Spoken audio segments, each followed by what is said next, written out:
something happening with the sound there. Let me just kill that. There we go. That was my bad. Hello and welcome to OzByDrone. That was an interesting skull. G'day, John. How you doing? You were so kind of large, like I'm getting now. Yeah, that was kind of weird. Yeah, my head was about to explode from the sound, but anyway. Hi, everybody. How's your week Welcome been? to the show. Really fun. Absolutely fun.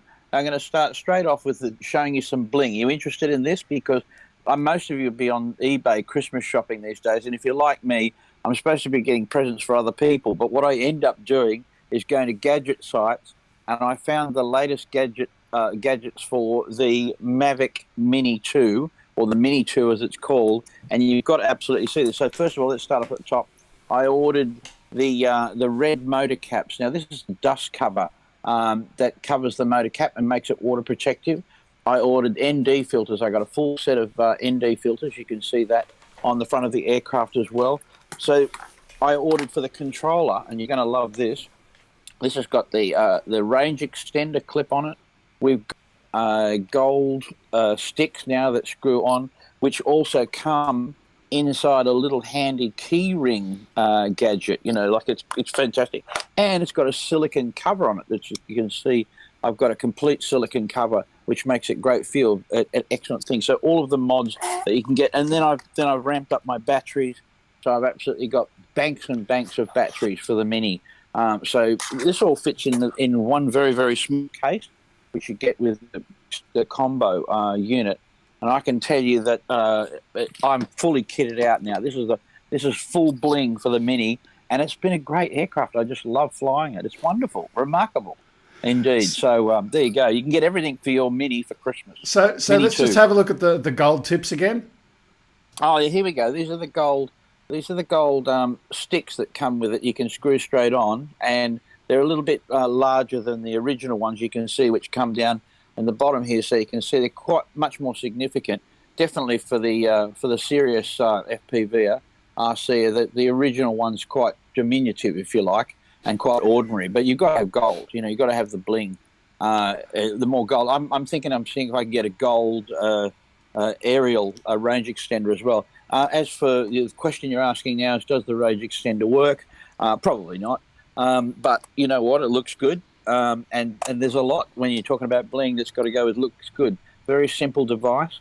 So I flew the Mini out to an extended range when I started to see the signal drop off, and then I clipped that on to see if it would help, and basically it didn't make much difference at all. But you know, in some conditions it might give you a better signal, so who knows. But the raincoat, the silicone?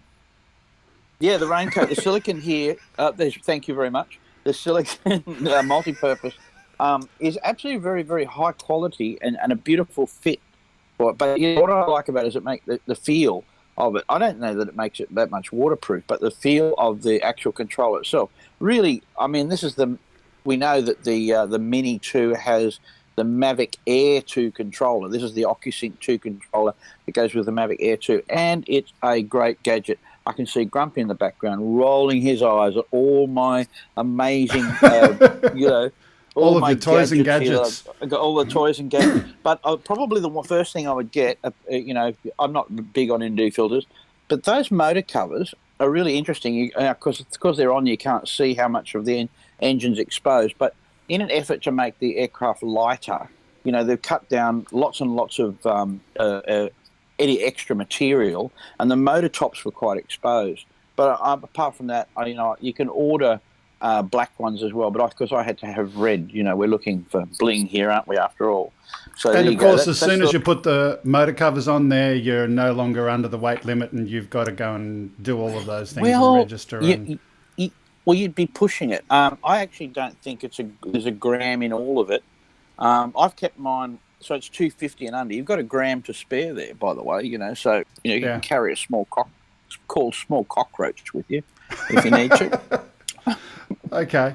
Look, thanks for sharing some of that. Just a couple of things before we get started. John, can I just confirm you can see me at the moment, because I got something weird on my rendezvous screen? I can see you. And I can hear you. Okay. And I can see Grumps as well. What we're looking at here bears no resemblance to what you're seeing. It's just another Wirecast bug. But there's another thing today. Apologies as we go through our news today, because about 30 minutes before the show, I accidentally deleted the folder. So I had to re-download everything in very much in a hurry. Hopefully everything's going to work today, and we'll just play it by ear. Now, a reminder that today is our global fly-in, which we do once a month.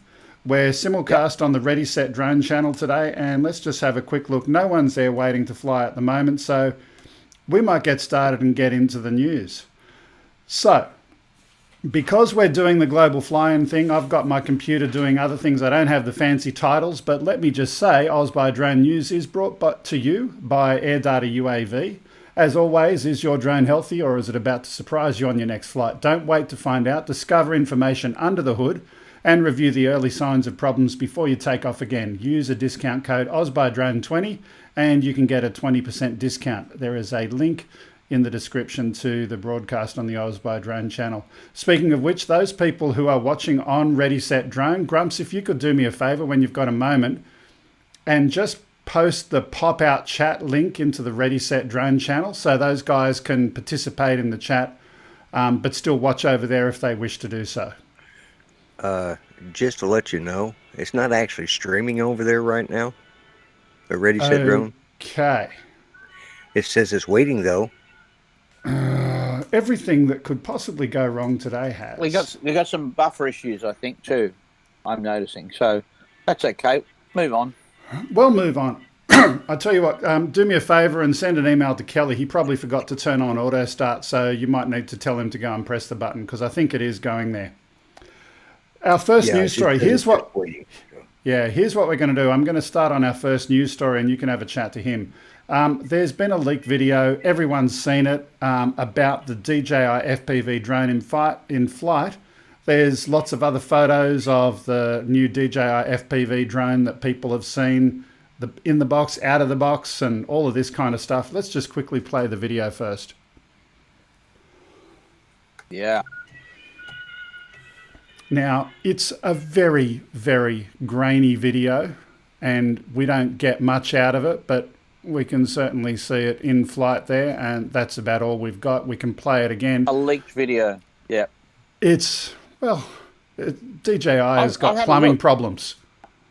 I've had a look at the leaked photos, and they're quite clear, showing what the aircraft is. It looks remarkable, and even the specs are quite clear. One thing, Greg, that's interesting, and a lot of our viewers will have seen this stuff, is the date, that the possible release. Now, I'm just checking my feed here, and Drone Excel's just published that the DJI has set aside a date of December 15th at 8 a.m. However, there are some leaked photos with that suggest that they may be releasing a new camera for the Mavic 2 Enterprise as well, a new zoom camera for the Enterprise. So it's hard to tell. My guess is that that would be the FPV release date, because they want to get it out before Christmas. I mean, they've got to have all this. That's why there's so many leaked photos out there. You'd be crazy to miss the shipping for Christmas. Absolutely crazy. So they're either up against the hammer, or they're not thinking about it. But anyway, that's my guess. It's the spec coming in from the FPV.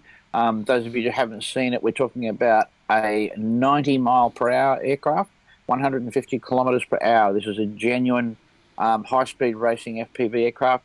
It syncs with OcuSync 2 to the DJI goggles. It has a new controller, which is more shaped like the triangle game controller, and also it has GPS. We believe it would have VPS, and the suggestions it's got forward obstacle avoidance.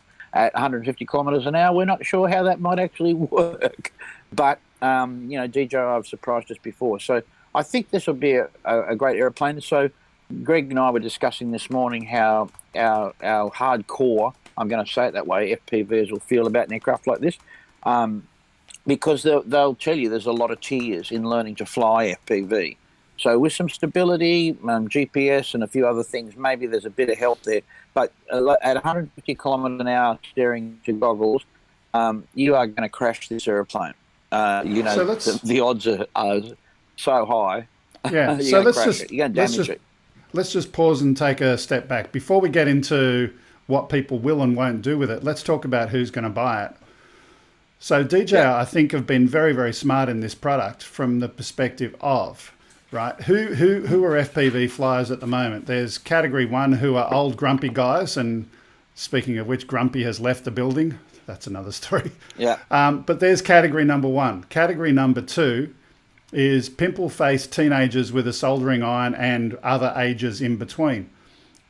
But there's this whole mass market of people who would love to go and experience FPV, but they don't want to be soldering things. That's not their kind of kit bag. I think this is the biggest thing to happen in the drone and FPV scene in many years. I don't doubt that at all. I think you're quite right, Greg. I mean, traditionally FPV aircraft, if you're working with small quads, you're dealing with Betaflight, you're dealing with Raspberry Pi type technology. You're plugging things together and getting firmware to on board and trying to get it to work. It is an experience that not for the faint-hearted. The hardcore guys will tell you, well, you've got to stick with it and you'll get there. And then when you're rebuilding, you crash your airplane, you rebuild it, you can do it quickly and get back in the air again. But if you're going to crash your airplane in the first 3 minutes of owning what might be a $2,000 airplane and have to put it back in the box and send it back to the manufacturer, it's not going to be a happy experience. So my thinking is here, DJI may and just be seen move more to simulators. And this makes perfect sense. Have your controller and your goggles just plugged together with a basic piece of software so that you can sit there and fly a simulator, get your chops together that way. I'm going to agree with you, but also I think that may be where they're going, but I think there's something else also possible.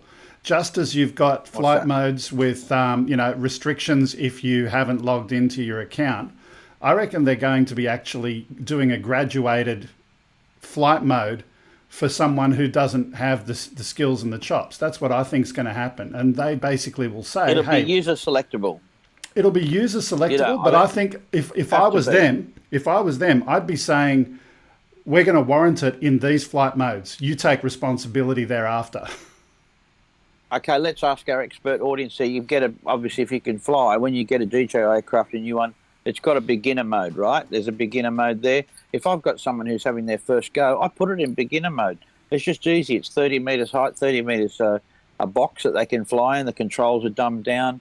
I mean, it's just an easy thing for the first 5 minutes at least. So I can see, I agree with you on that point. But however, if I'm going to buy an aeroplane that goes 150 kilometers an hour and it's going to scream around and be fantastic, I want to take it out of the box and I want to go, man. I want to push the throttle up and hit it. And let's face it, all the new FPVs are going to do this. They are going to hit it hard to begin with because it's too much fun.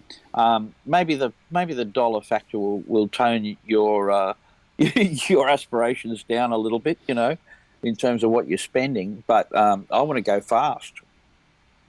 Yeah, absolutely. Just a quick little interlude. I'm looking at Sunwise Rauder Media saying, is Ready Set Drone not live for anyone else? Yeah, Kelly forgot to turn on the auto start on there, so sorry about that. Can someone go and type in the channel there, come over and watch it here? Send a link to our channel. Thanks, Grumps, if you could do that. Yeah. Don't know what the problem is. It's certainly sending to YouTube, but I think Kelly forgot the auto start. And as always, does anyone want to fly? I don't have anyone waiting to fly today. Just having a look. It's a bit ordinary. The weather's a bit ordinary where I am. We've got a few passing showers and a moderate east southeasterly it is. But other than that, I mean, I can always fly this one inside, of course. That's always fun. Yeah, you do like your new toy. So what else do we want to say about the toy? What else do we want to say about the new DJI aircraft? Will be the most interesting thing. I think on everyone's lips, we know it's coming out. We know it's going to come out. What is it going to cost? These goggles are so expensive. Are they a different pair of goggles? Are they the same goggles that DJI have that they've been shipping lately, which to all reports are absolutely beautifully built? They fit nicely. They work. Everyone I've heard that's got the DJI goggles loves them. And I'm not talking about the big, the long ones that you've got, Greg. I'm talking about the FPV goggles. Yeah. Yeah, absolutely. So, and I think if I remember correctly, and I'm so sorry I deleted all this stuff. I had heaps of material, and I had the FCC data in front of me, and I think if I remember correctly that it is a different set of specs for that. But it's been one of those days. Yes. Let's move on from that, and people in the chat can ask questions about DJI, and we'll chat about it during the show. But let's move on to our second story, which is also DJI related. If you've been involved in the drone world, even tangentially, you're likely to have heard of Romeo Derscher. He's a Swiss-born multilingual senior director of public safety integration at DJI, and he's been a constant at major drone gatherings, carrying out workshops and otherwise sharing knowledge on the many ways that drones for good is more than simply a hashtag. And it's a big loss for DJI. He appears to be moving on. Where is he going is the big question. We saw on an Interdrone conference promo was changed to indicate formally his old DJI role, and now it's showing UAV public safety evangelist, which obviously means he's going somewhere and still playing in the same kind of role. Yeah, I'm looking at that too. I think he's going out on his own. It looks like. I don't know about that. I reckon he's moving to another company, but the difference is he's probably got a non-compete clause in his contract for a certain number of months. And sure. Yeah, I think he's definitely moving to another player. But it was interesting. He was one of the first people to actually say publicly that the Phantom 5 is dead. If I remember correctly, he was. Yes. Yeah. Yeah, he knew about it too. I think he probably, as an advocate of drones for good, has been very, very positive in terms of talking about DJI being a good corporate citizen. And in all intents and purposes, they are. We all have our loves and hates. Like the Apple world. Whoops. To take. So anyway, look, it'd be interesting to see where he goes next. Yep. Okay, you dropped out for a little bit there, but that's all good. Let's move on to story number 3, the infamous Gatwick drone. Finally, someone, the media, is asking questions whether it actually really existed. It's taken 2 years, but it's happened. A national media outlet asked the question that drone enthusiasts were posing shortly after the event. What evidence was there that a drone actually was present in restricted airspace? The Guardian newspaper in the UK is the outlet looking into the mystery of the Gatwick drone, and it starts to talk about the slow drip feed of freedom of information requests, revealing the machinations behind the scenes, and furthermore, the continuing lack of tangible proof of a drone. It's very much worth a read, and the link is in the description to the original article. We hope it's going to prompt further investigation of the events without the focus being on a non-existent drone. Do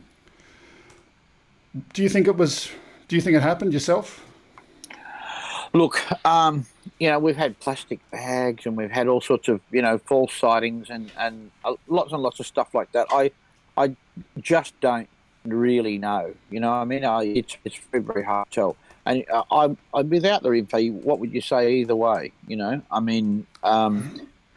think the paranoia around drones, creates a lot of sightings and a lot of problems as well. We're talking about probably moving into the future electronically to solve this problem within the next 5 years, and I'll be glad. People are going to say that they don't want their drones electronically tracked, but you know what? It's going to keep our hobby. Going to keep our sport and our hobby going very, very nicely, and I think it'll pave the way for a lot more privileges for us in the future if we've got that. So, yeah, absolutely. Okay, moving on. We've got something that's pretty amazing. Huntsville aerospace startup Avium last week unveiled the Raven X, which is an unmanned aerial vehicle with a little bit more power than most of the quads that we fly. This is going to serve as the first of a 3-stage launch system for small satellites weighing up to 500 kilograms. Raven X is a 55,000-pound drone measuring 80 feet long with a 60-foot wingspan and can reportedly take off from any mile-long runway.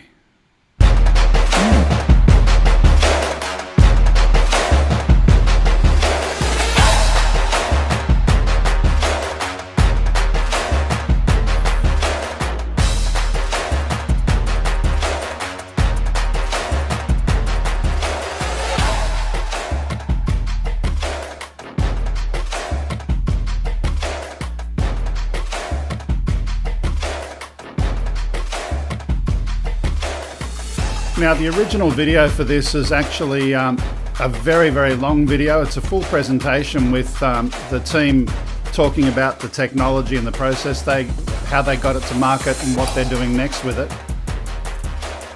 But this is one very powerful drone. When are you picking one up, John? We're having a lot of freezing today with John, unfortunately. How about you, Lloyd? Yeah, I've already put in my order with Santa Claus. I expect to have it here by Christmas. Yeah. Okay, John's definitely frozen. So we might go to you, Lloyd, for the moment. Is John moving for you? No, he's just stiff as a board. You know, looks like a mannequin. Yeah, it's a good boat, but you know, he looks like a mannequin. Yeah, he always was a little bit of a stiff. Anyway, moving on. Moving on, the next story we got here is about the Arecibo Observatory. But before I go to that, let me just see if anyone's jumped in to fly. I think we're having a lot of fun today. We've got certainly some bad weather in Sydney, and I don't know. What time is it over there for you at the moment, Lloyd? It's 4:52 p.m. and we have got cloudy, drizzly weather here at least in this part of Oklahoma. It's been that way all day. Did anyone ever find out if Ready Set Drone got the stream? Yeah, he just put up a super chat for you. Oh, okay. Tell me about it. It says, "Hi, at OzByDrone. Finally got my stream going. Thanks for your patience. Had to pull off I-35 to hit the go button." Okay, so welcome to those people viewing on Ready Set Drone. You know, we're always ahead of the game here at OzByDrone. We've been going for 20 minutes, and finally Kelly managed to press the go button. Apologies for that. Quick little plug again, a couple of things. This is a global fly-in. If you've got a drone and you want to fly today, we can make that happen today. Again, if you want to put the instructions in there, Lloyd, put them in both chats, and people can go and fly. We'll send your video feed on the screen today live. In the meantime, in between, we're going to continue with some news, but my regular co-host, John, has frozen up, so I'm glad you're here, Lloyd. So if you can try and do everything at the same time. I'm trying to find the link to the fly-in. So if you do !RTMP, it'll be in there somewhere. Okay. And John just sent a question mark message. Let me just reply to him.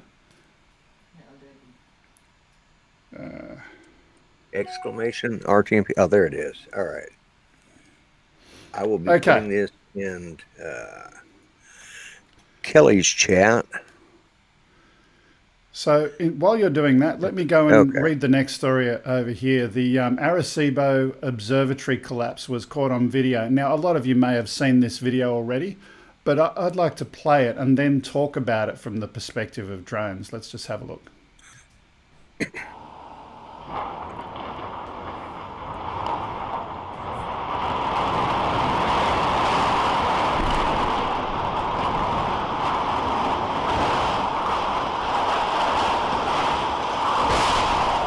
Have you seen this, Lloyd?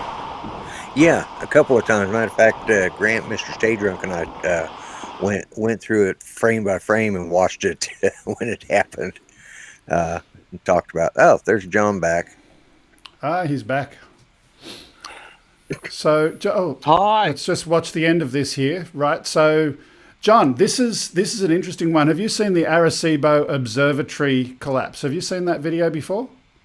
No, I haven't. I can see it now. I'm watching it now. Can I get that to replay from the start, just to share this fully with John? Because this has got a lot of relevance. Oh. Yeah.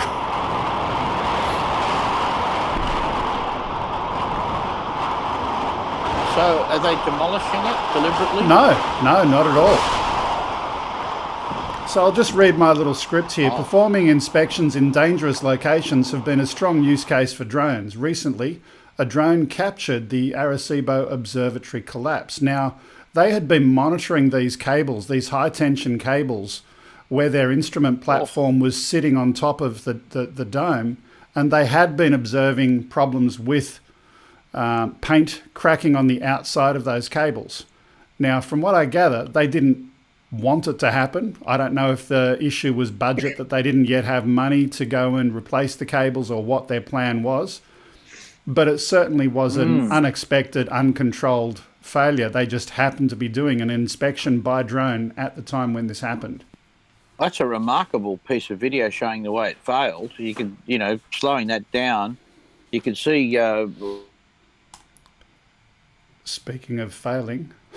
the cable basically... Oh, this is hilarious.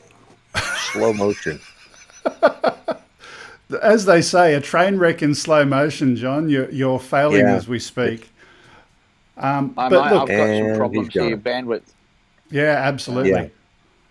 But look, long story short, inspections in dangerous locations. It's a strong use case for the use of drones, and the fact that this captured the danger. If someone had been doing a manual inspection with people out there with ropes and harnesses, or using a helicopter, and all of a sudden the tension cable went and hit the helicopter, perfect use case for drones, and a good outcome that no one was injured, obviously.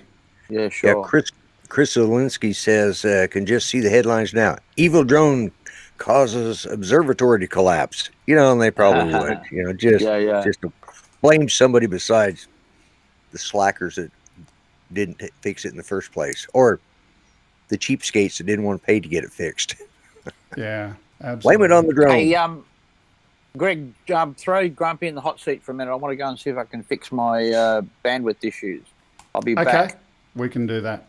While we're waiting for John to come back and he's going and playing with his internet, a couple of things. I still don't have anyone logged on to go and fly live. Just a reminder, if you've got an Android controller and you've got DJI equipment, go fly somewhere that's close to you. There are instructions on how to send your video feed to us today. If you've got FPV equipment and you know how to connect that into a computer with a virtual camera, we can also get you to come in. And the way you would do that, Grumpy, if you want to also send the RTMP, the rendezvous link, and they can come in that way as well. Oh, yeah. All right. I can do that. Here it is right here. Okay. Looking at it. So what else have we got? Let's move on to our next story. So, in the drone world, people are very often like sheep in terms of following other people. In this case, we've heard about all of the different types of cargo drones, but in China, a cargo drone is delivering mutton from Inner Mongolia to Ningxia. Just play the video.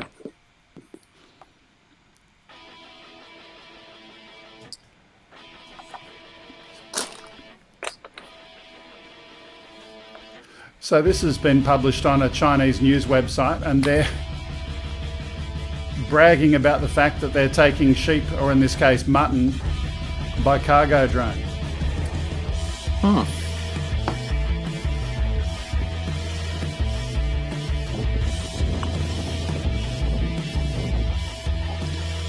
This drone carrying 1.5 tons of grassland mutton successfully completed its trial. It flew from Otog Front Barrier, Inner Mongolia, to autonomous region to Yunchan. Yeah, that's an AN-2, a Russian AN-2 aircraft. Very stable, mostly used for cargo and for agricultural work. I've had a real good look at those. And just a little side story, a pilot some 35 years ago, defected from Russia in one of those, and he put his whole family in it, and 20 of them skipped the border. And I actually, when he came to Australia, I was given the job of familiarising himself with the Australian system. It was great. We didn't have much language. We couldn't talk to each other much. There was a lot of sign language. But we went for a fly together. He was a very good pilot. And he showed me, we talked about the AN2 and how he actually defected. But what was interesting was I said, well, how did you know you didn't have any maps of the West, when you got over there? And he said, well, I saw a Shell service station. And I figured that I'd made it. So I landed next to the Shell service station and filled up the airplane and then continued on. And he made his way all the way down, into Asia before the family was all split up, and they relocated here in Sydney. A great story. But the little side story to the AN2, a remarkable airplane and perfect for setting up as a pilotless aircraft. Yeah, it was an automated aircraft. I'm just reading the original story. This one they're reporting as an FH-98 as the aircraft. Oh, is that? Oops, and he's gone again. It's wonderful. Gotta love technology. Let's. I accidentally skipped a story, and John seems to be, his internet seems to be dead. We skipped a story, and the next one is about zombies. Oh, so perfect. Exactly. Did you like that transition? Yeah. TikTok user Nice Google segue. Earth Things uploaded a new video that was captured from Google Earth. And if you have a look at the photo there, that's a snap from their video. The TikTok user superimposed one-word question, zombies. The video has racked up 1.1 million views and counting, but in reality, the image showed part of an art installation.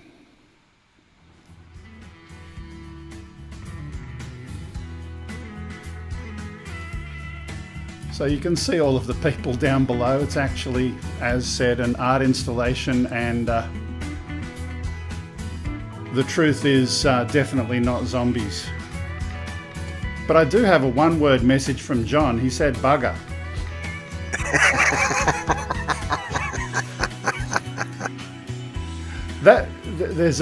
I'm having bad internet. Oh, it just dropped for a second.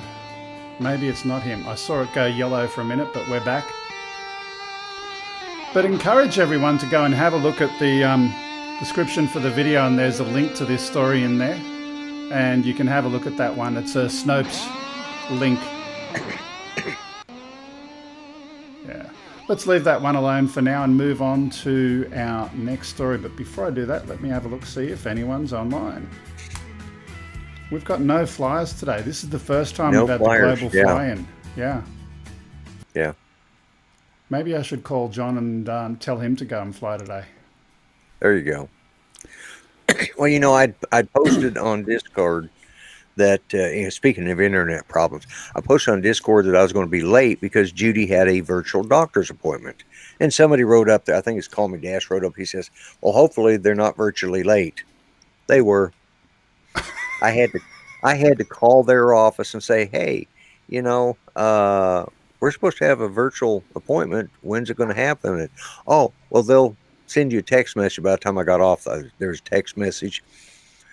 The virtual thing didn't work. It cut out. We ended up having to just do a phone call appointment. But that's why I was late getting here. Or otherwise, if she'd have been on time, I'd been here in plenty of time for the start of the show. Okay. Anyway, John, do you want to disconnect John and see if he gets back in or not? In the meantime, let's just have a quick peekaboo. What else have we got next on the list? Okay. Speaking of dead things, this too shall pass is a phrase that reflects on the human condition. And the photographs that we're about to have a look at were taken by drone, and they capture the temporary nature of our creations. Let's have a look at some of them. Now, while we just leave that one on the screen, I'm just going to click on there to get the actual info. So the first one is taken from Sultan's Seacliff is the name of the location. The second one is from Williams Grove, Pennsylvania. Now, obviously an old roller coaster that someone's taken a photo of there, but just looking at that and thinking of that as a form of art and of beauty in itself, beautiful photograph. The third one we've got, Salton Sea Cliff again. Interesting location. Yeah. Moving on, we've got Pittsburgh. The building obviously with a broken roof there. Moving on, Owens Lake, then Old Forge, Pennsylvania. We've skipped a few. Not in sync anymore, but you can have a look at those yourself. There's a link in the description for the video. Right. Have a look at those at your leisure. And what I'd like to challenge people to do is a competition. Send in photographs of your favorite old stuff that looks like it's abandoned or decaying or rotting or whatever it is. And don't send photos of Grumpy. But I was just fixing to say, can I send him photos of myself? Well, here's the deal. I want to provide a prize, and our favourite NoLimitDronez prize. All you got to do is send in a photo of something old and not Grumpy. And the best one, we're going to give away a NoLimitDronez license. And here's where that can be interesting. There's a new feature in NoLimitDronez, which is, you know how you've got CE signal and then you've got FCC, and then for those already with NoLimitDronez, there's Boost. There's now Super Boost, which goes even further and even higher range signal for your drone. Now, just a reminder that the intent and purpose of the higher signal levels is not to fly beyond visual line of sight unless you've got a license to do so, but to avoid interference, and you've got to be licensed appropriately to do all of those things, etc. But certainly NoLimitDronez will give away a free copy of that to the best old photo between now and next week. Old and decaying. Old and decaying. So that's still got qualify. Okay. Moving on. Let's go to our next story. Have we got anyone? There's John coming back in. Let's see if anyone's flying today. Today is the first time ever that we've had no one flying. John's back. What happened? Oh, look, I've had all sorts of dramas here. I don't know what it is. I think I got my new mini aerial too close to the Wi-Fi, and I've burned something out. I don't know. Good grief. I mean, I've actually switched over to a dongle modem now, so I've got my in the field modem sending it. So it seems to be better. So I don't know what's going on. Who knows? Yeah, we're in Australia. Of course, we've got internets that's so reliable. The NBN, no bloody network. Yes. Anyway. Yeah. Moving on to our next story. We've only got a couple left. Police drones are starting to think for themselves. In one Southern Californian city, flying drones with artificial intelligence are aiding investigations while presenting new civil rights questions. In Chula Vista, drones are already an integral part of the way police respond to emergencies. After an emergency call comes in, officers gives the drone a location and it flies autonomously to that point on its own before returning on its own too. Chula Vista obtained a BVLOS waiver from the FAA so the pilot and the officer can fly the drone as much as 3 miles from the launch site.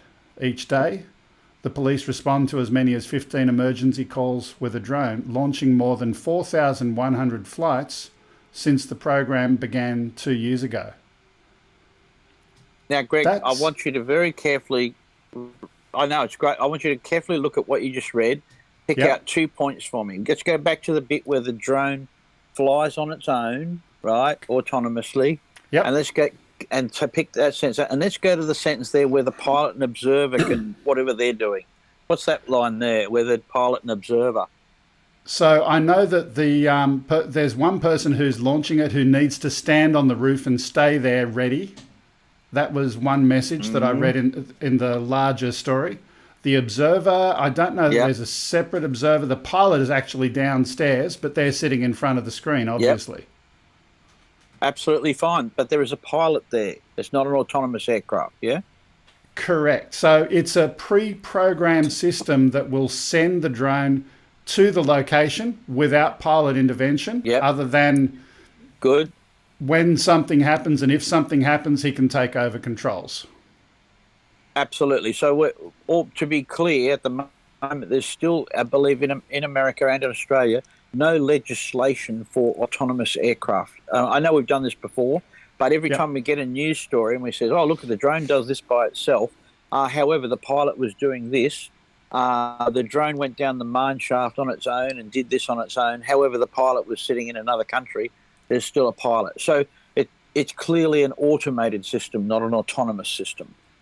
Correct. I'm just reading the words out of the original story. But I know you are, but you know what I'm like. I'm looking for that day when we're going to see an autonomous. Well, again, like we've described, the vacuum cleaner in your house that roams around and picks up dust is autonomous.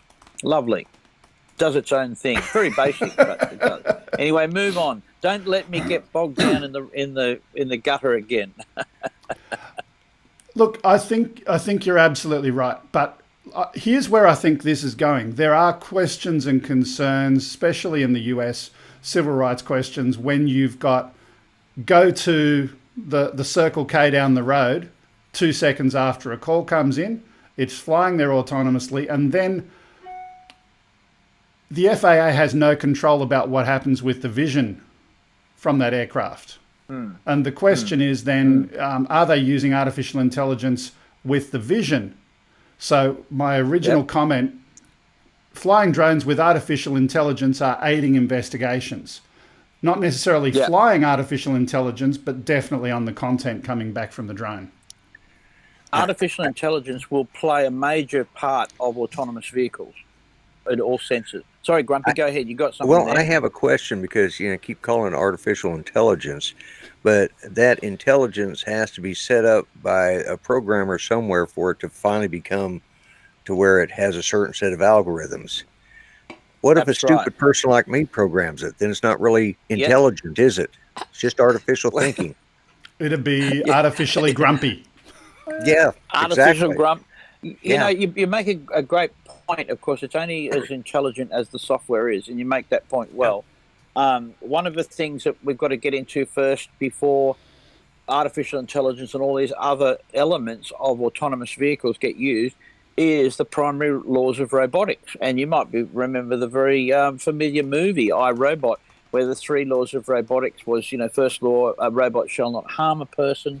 Second law, it shall not do harm to itself. But if law 3, see law 2, law 1, etc., etc. So there is a very basic moral code because that has to go into robotics. And of course, one of the concerns about many of the great minds in robotics is that, of course, there'll be a lot of this used for weaponization in terms of military aircraft that will go and make a decision.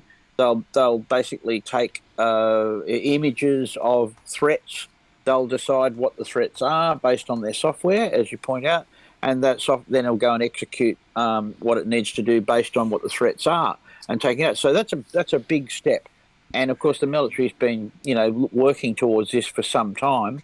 How it goes at the moment, I believe in robotics, there is still one person that authorises that final mission, whatever it is, particularly if it's got repercussions, serious harm repercussions. Well, and when you think about it, do we really want robotics to have full autonomous intelligence? And that's let's just looking at Justin Brown. Justin Brown's put a comment there. Machine learning, the 3 rules of robotics, etc. The laws are fantasy. No piece of equipment is smart enough to follow them. And the first question you have is, how do you define harming someone? How do you is there a harm sensor? And it's good in principle, but in Hollywood reality, describes that easy. In the movie, Hollywood says, well, we're going to take over. The machines are going to take over the world because humans are destroying the planet and harming themselves anyway. So the best way is to eliminate them. That's the fantasy, of course, that we explore. But I don't think you're going to slow up. It makes the point about machine learning, which is quite correct. at the moment, no machines are intelligent enough to follow laws and understand or apply laws in any meaningful way. They're a guide at the moment, as they are. But one thing I do want to say, though, is that, we talk about autonomous cars and trucks and all sorts of things. There is a good case to argue reasonably that small flying aerial vehicles, either delivering medicine cargo or whatever, doing other jobs, can reach a higher level of autonomy early in the game, because their tasks aren't that simple. Taking off and flying somewhere at an altitude, basic obstacle avoidance, finding a place to land, landing, doing that type of, basic automation. Whether you're going to have a drone that perhaps one day take it to where it's going to hover around a village, perhaps taking temperatures of people, and then when it decides that someone's got a temperature, it goes down and gives them a vaccination or some kind of shot, is a long way off in terms of not just the mechanics but also of what's there. But as I say, if I go back to one of the early robotics examples that we looked at. They spent so many years building a bomb detection robot that could climb stairs and do all sorts of various things. And then, of course, along came the quadcopter. It was like one of those moments where we took 60 years to put wheels on our luggage. Yeah, we actually went to the moon before we decided to put wheels on our luggage. Figure that. Hey, we've got someone in the background ready to fly. Yeah, so we've got one of our viewers, Yowie P51, who's an FPV flyer, and he's setting up to fly now. I don't know why we've got the Wheel of Fortune. My producer. Let's get rid of the game wheel. Where did you get that from? Number one. Where did you get that? Oh, that's something I use for games every now and again. But so we've got Yowie P51 setting up to fly FPV. Yeah, we've got your vision, mate. It looks good, and there's no drama with the vision. What's he flying? I can almost see it's a run cam on a fixed wing, it looks like. Well, he does fly fixed wing, definitely, all the time. Yep. Yeah, there we go.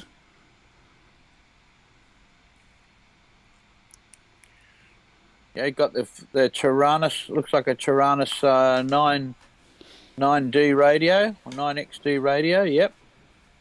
We've got a Blitzer. Yeah, we can hear you, mate. Can you hear us?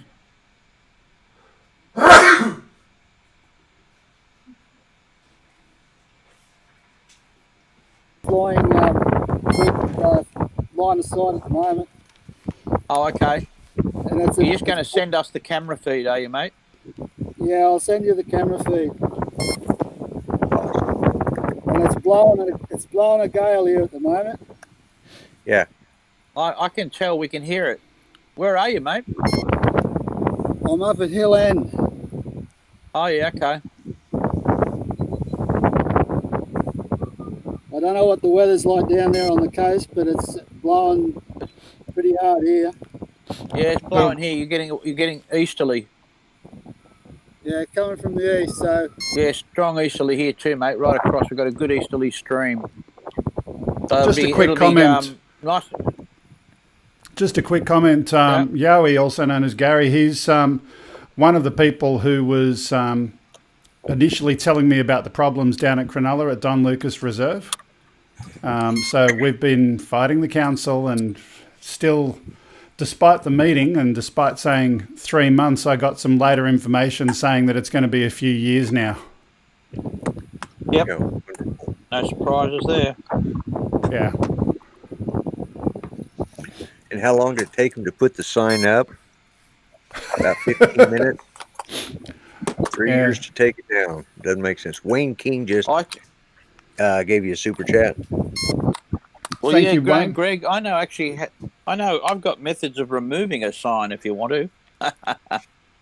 A tow bar and a chain, or yeah, absolutely. Can of spray. It's a way to remove a sign. Get some matching spray paint for that color and just spray over the drone thing, and who cares about matching? Yeah, well, that's true too. Yeah. Of course, if you replace the sign, if you put something else up that looks official, everyone will just think that was what the sign was meant to be. True.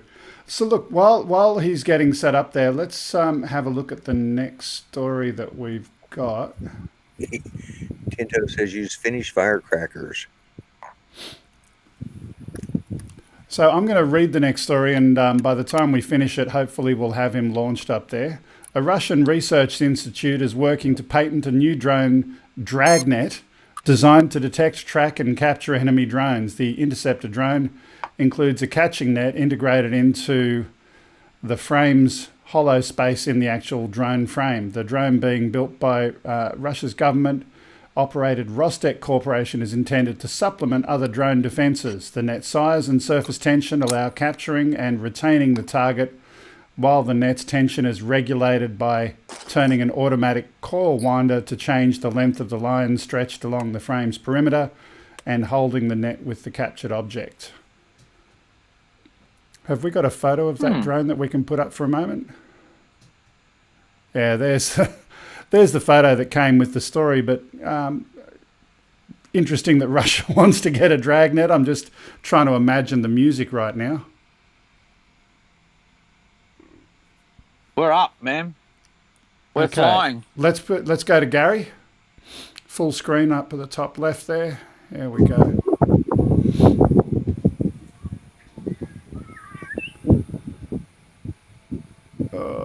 Come back, Gary. Back towards your transmitter, mate. Or maybe that's the aeroplane parked with nose down into the ground. I don't know. No, he was taking off. It looked I like. saw him take off, yeah. Yeah. It looks like he had it all together. Me flying, it would be nose down. Well, you said that, Lloyd. Maybe that should be Lloyd's new handle, nose down. Yeah. Nose down. Well, I've got a fixed wing, and I've flown it 3 times and flown it into the ground 3 times, so I just gave up. It's got one of those, buttons, and it still didn't help. Have you ever tried the Parrot Disco? No, I haven't. That's a great airplane. Yeah, that's a nice airplane. I got a. Even I've flown it. Cub S. Even I've flown the Disco, and it was very, very easy to fly. I'm going to bring it on the Christmas party. We're having Christmas flying soon at, with the Morrison guys. So, yeah, we can hear you, mate. Yeah, it's pretty rough up there today. We've got nothing but static. We've got a static picture. Yeah, it looks like you're down a mine shaft.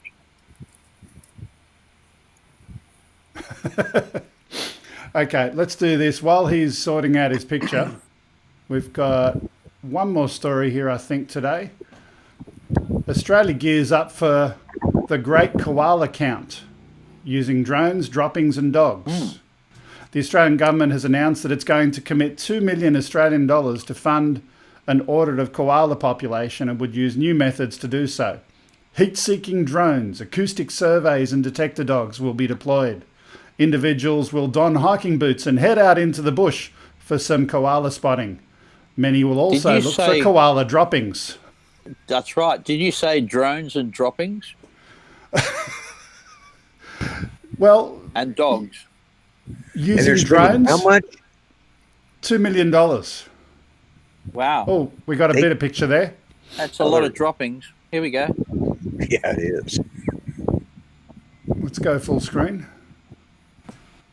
Oops, and as soon as we go full screen, this is why the DJI FPV system in terms of camera makes life a lot better. Oh, there we go. He's back. Well, it's really just aerial because I'm Gary. Not sure he's not flying FPV. No. He's just sending us a camera image. And depending on the day, as he says, rough as guts up there today. I keep wanting to adjust my vertical hold.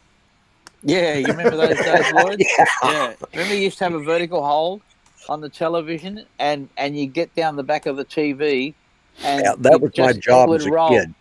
Isn't that interesting? It's so long since we've seen those because all of that's long gone technology. That's what I was supposed to do. I was sit at the back of the TV and adjust it left to right, up and down. Yeah, and after a while, if you got sick of it, if you couldn't adjust the vertical hold, you just watch it. It didn't make any difference. You got used to watching the screen. Here we go. Okay, we're coming in. We got an image. Okay. We got an image. We're flying. So this is some live fixed wing flying out at Hill End, close to the area where we were a few weeks ago, my wife and my family. We were out Mudgee region. It's around that area. There's no showers out there. We got, well, not looking too bad here now. And there we go. Oh.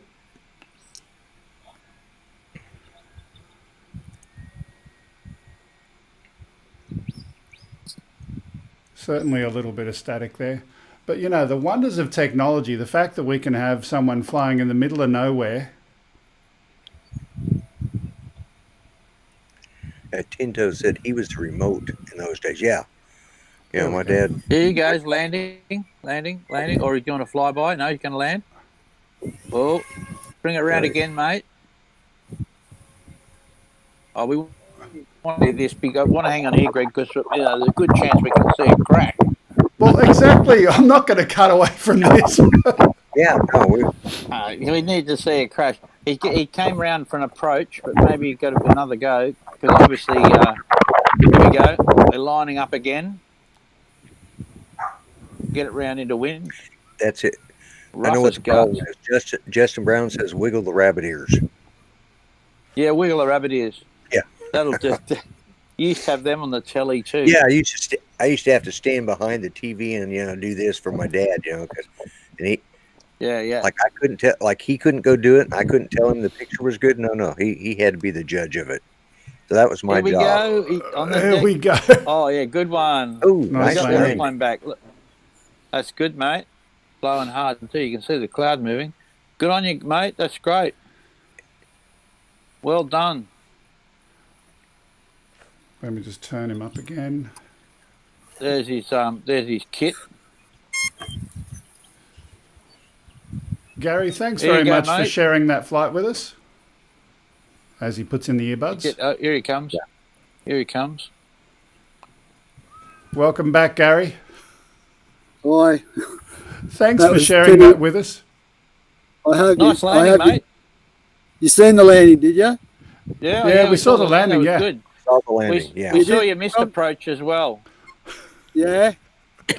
Watch it. It's pretty rugged. I thought the wings were going to break. Yeah, they did well. Just out of interest, the signal coming back. I mean, you had your earbuds out, but we were certainly getting a lot of static. Yeah. What was going on there? Were you watching any monitors as well, or you're just flying line of sight? I'm just flying line of sight. Yeah. And I'm not sure what's going on with this. I got this little Lee-Sheen transmitter or receiver on top, and I don't know what's going on with that. That should be receiving the same signal as the ground station I got here, because it's running the same antenna. But I don't know why it's not receiving the signal properly. Yeah. It seems to be all right at close range, but as soon as you get away, it breaks up. Yeah. Yeah. Right. Yeah. Okay. Look, thank you very much for that. Again, just a reminder, we do this once a month, and the next one will be probably the second week of January, and we'll do it all again and invite people. It can either be FPV flying, or it can be, a GPS photography drone. We'll go and send your feed in and have a look at what it is that's around your area. Yeah, but thanks for that, Gary. Fantastic, you're mate. welcome. I'm glad that someone's seen it that time. Absolutely. Thanks very much. And I hope you enjoy your time out at Hill End. I will. It's been a lot of hard work. I've been up here mowing lawns. The grass is about 2 foot high at the moment. Is this your property up there? No, I've got a van on a mate's property up here. He's got 1,000 acres up here, so plenty to play around on anyway. And I've got my own. For sure. That's lovely. I've got my own little airfield here. Absolutely. Yeah, great. We all dream of that. Yeah, so it's quite handy. Okay, I'll leave you with it. I'll catch you all later. Have a great week. See you next time. Okay. Good on you, Gaza. So we've finished all of our stuff that we had planned in terms of news. I didn't have anyone come in for an RTMP feed today. I'll just have one last look. No, no one there. But if you've got a couple of minutes left, if you do manage to get on, John, you had a topic that you wanted to talk about before we closed out today. Yep. Look, a little teaser. We've been having a look at AVCRM these last few days. So this is a paperless system, if you like, for people who operate remotely piloted aircraft. You can have obviously a company with hundreds of aircraft, or you can just operate one. It does all your risk assessments. It does, and it's basically a very regulatory compliant platform. Is probably the best way to put it. And I've spent quite a few hours digging it in now, so we're onboarding and having a look at how it's going to work. And so I'll give you a bit of a run on that. What's going to be nice is they're going to extend it a bit further. At the moment, I got to say, I love the air data. And there's nothing that quite touches that. I haven't seen, looked at a couple of these other risk management platforms, which is a different thing in some respect. But once again, air data UAV just absolutely tops it as far as going back and looking at your logs and your telemetry and managing a maintenance of aircraft as well. So not forget them. So it's a little bit different. And one other thing I'm going to show you in the future is I've just got a new Reach RS2. For those of you that are interested in any kind of survey work with your drones and perhaps look at that, this is not an entirely cheap little item, but it's the latest version. We've been using the earlier model for a couple of years now, so RS2, and it's designed to be integrated with the Phantom 4 RTK and also the Matrice 300. So big, more expensive machines, but certainly some great technology coming up in that area, because there's a fair bit of work and push for photogrammetry survey and having more accurate positioning, if you like, and geotags on your photos. So I'll have a look at that in future too. Just drop us a line in the chat if you're interested in that kind of thing. I can always pull out some more survey stuff if you're interested in finding out about that. You know, it'd be fun to do a week one time and actually go out and do a live survey and see if we can get the RTMP feed from the aircraft coming back and talk about how it actually works. That'd be interesting. Yeah, that'd be fun too. And look, you might not be interested in any kind of survey work in terms of work, but maybe you just would love to have a 3D model of your house and have it to be accurate so that you can see, I can show you how to make it so that if you can measure the exact area of the roof or the floor plan, the area outside, or garden, if you're looking at getting any kind of quantity survey of your own property or house, then we can show you a simple way to do that. Fly it with any regular aircraft you've got, and what to do with the photos. Yeah, absolutely. So we've come to roughly the end of the show, and just a reminder about a couple of things. Firstly, if you wanted to send us any email, and we've got a competition that I mentioned earlier today, I want you to send in a photo of something old. And photos of Grumpy are not eligible. I know he is old, but a drone photo of either an abandoned historical building or something that's old, send it to upload@gregkuhnert.com. And by this time next week, we'll judge the winner of that, and we'll give a license to NoLimitDronez away as the prize. If you've got any videos you want to share with us, by all means, send that in as well. Secondly, over here, follow us on social media at OzByDrone on the various platforms. That would be good. Hit a thumbs up on the video. That would be nice as well. And if you've got anything physical you want to send in, 5/127 Princess Highway, Sylvania, New South Wales, 2224, Australia. Grumpy. Yes. Oh, and there goes. I don't know why that came up. That was... Oh. It wasn't Wirecast. Any last words of wisdom from you? Oh, at this point, no. Just everybody go have a good week and safe week, and this next week. And the only thing I can say is I'm gonna go back in and have a nap. As you do. Actually, can we get a 3-shot of the three of us? I just want to ask the question of our audience. With the recent events about live flying and certainly the FAA cracking down in the US, I'm wondering, is that impacting people who might otherwise be flying today? Is there anyone in the chat who would normally fly who is not doing so because of any fear or concerns? Would that stop you? It wouldn't stop me because, No. Uh, He's a lawbreaker anyway. Yeah, well, they'd have to hunt me down through you, and and yeah, I ain't got enough for them to take anyways, and they don't want to put somebody my age in jail because then they'd have to feed me and take care of me, and they don't need they got enough old farts in jail already, so it wouldn't bother me. Yeah, that's right. Yeah. Look, I just thought I'd ask that question because, as I said, we don't have. This is the first week, other than Gary, who came in via Rendezvous, first time ever that we've had no one fly a photography drone for our global fly-in. So, right, yeah, maybe it's just bad weather everywhere. That's good. Well, we've got.